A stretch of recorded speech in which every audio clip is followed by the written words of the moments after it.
Monsieur le Président du Conseil exécutif, Monsieur le Président de l'Office de l'environnement, chers collègues, le 6 mai dernier, la plateforme intergouvernementale sur la biodiversité, l'acronyme IPBES, a publié un rapport inédit sur l'effondrement de la biodiversité à l'échelle planétaire.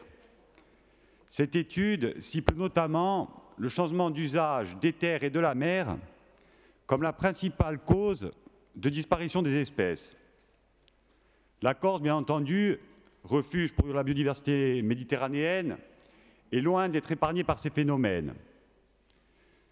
Deux exemples illustrent cette problématique. Premièrement, au niveau de l'artificialisation des sols. Selon les chiffres du ministère, 6 500 permis de construire ont été octroyés cette année, soit une augmentation de 26% entre mars 2018 et mars 2019, alors que ce taux est de moins 10% pour toute la France. Deuxième exemple, au niveau de la surfréquentation des sites touristiques. Elle n'a cessé d'augmenter au fil des années, puisqu'on est passé, par exemple dans les Lavezzi, de 120 000 personnes par an dans les années 90 à plus de 250 000 personnes aujourd'hui. Donc en Corse, plus qu'ailleurs, et aujourd'hui plus qu'hier, les politiques publiques doivent intégrer la protection de la biodiversité. C'est d'ailleurs l'une des principales recommandations du rapport de la plateforme intergouvernementale. Monsieur le Président, vous avez souligné dans le rapport sur le développement durable, adopté en mars dernier par notre Assemblée, votre volonté de définir une véritable stratégie territoriale sur ces sujets. Parmi les actions phares, j'en rappellerai deux, la lutte contre la pollution en Méditerranée, menée notamment par le président du Conseil exécutif en sa qualité de président de la Commission des îles d'Europe, ou encore la lutte contre les espèces exotiques envahissantes, menée par l'Office de l'environnement dans le cadre de programmes européens. Ces deux menaces, donc pollution et espèces exotiques envahissantes, ont été identifiées dans le rapport de l'IPBES comme des facteurs d'extinction des espèces. Dans ses préconisations politiques, ce rapport propose d'adopter des approches intersectorielles englobant l'énergie, l'agriculture, le transport et prenant systématiquement en compte la biodiversité. Ceci constitue un véritable changement de modèle, un changement transformateur, je cite dans le rapport, qui s'est exprimé dans notre Assemblée par des motions adoptées récemment, l'objectif zéro glyphosate dans l'agriculture, la biosécurité pour limiter l'introduction d'organismes nuisibles, ou encore le dispositif de partage des avantages. Churchill disait « Mieux vaut prendre le changement par la main avant qu'il nous prenne à la gorge ». Lors du rassemblement de soutien au personnel de la réserve de Scandola, le 12 mai dernier à Galeria, notre majorité a rappelé que le développement touristique et économique de l'île doit se concilier avec la protection de l'environnement. Le maintien du capital environnemental du territoire est une priorité, je le rappelle, inscrite dans les objectifs du PADUC. Monsieur le Président, dans un contexte de plus en plus conflictuel, pouvez-vous nous indiquer quelles actions stratégiques seront menées pour une gestion à la fois concertée et surtout apaisée de l'occupation des espaces naturels, intégrant la préservation de notre biodiversité? Je vous remercie. Merci. Donc, la parole à François Sargentini.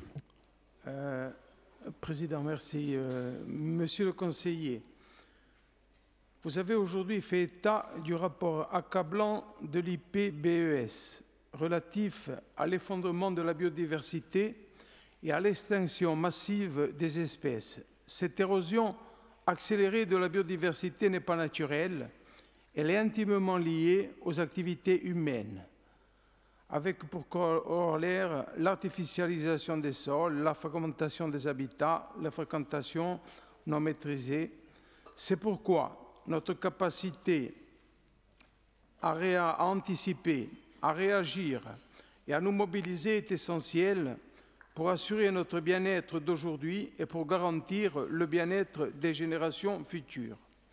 Si, comme vous le rappelez, la Corse est loin d'être épargnée par ces phénomènes, nous avons d'ores et déjà mobilisé nos ressources afin de vous proposer une véritable stratégie de développement durable basée sur une nécessaire conciliation entre les exigences du développement économique de notre île et celle de la protection de la biodiversité. Il s'agit de privilégier une approche globale de notre environnement. Nous devons concilier nos capacités à progresser dans la connaissance, c'est-à-dire à la fois en termes d'inventaires patrimoniaux, culturels et socio-économiques, mais aussi à promouvoir et développer une gestion intégrée et durable, tout en tenant compte de la gestion administrative et financière des projets. Dans ce cadre, plusieurs enjeux fondamentaux guident notre réflexion.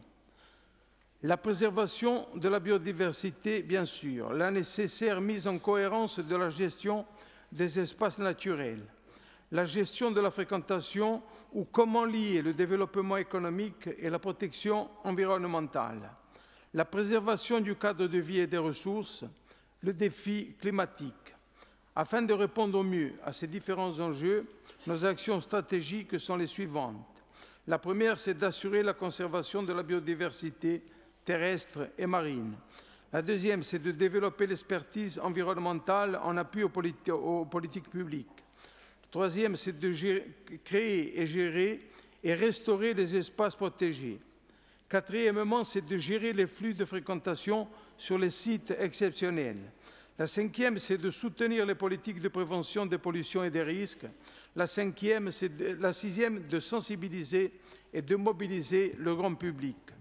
Plus directement, plusieurs chantiers peuvent être cités à titre d'exemple et sans prétention à l'exhaustivité.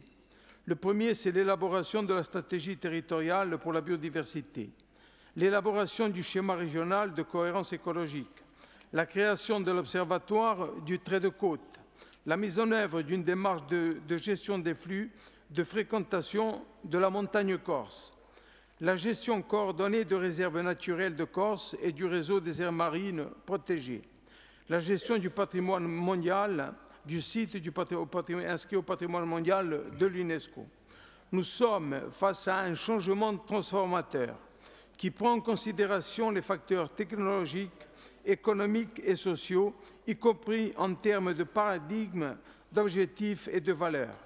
La tâche est immense, mais il n'est pas trop tard pour agir et nous avons déjà commencé à le faire. Merci.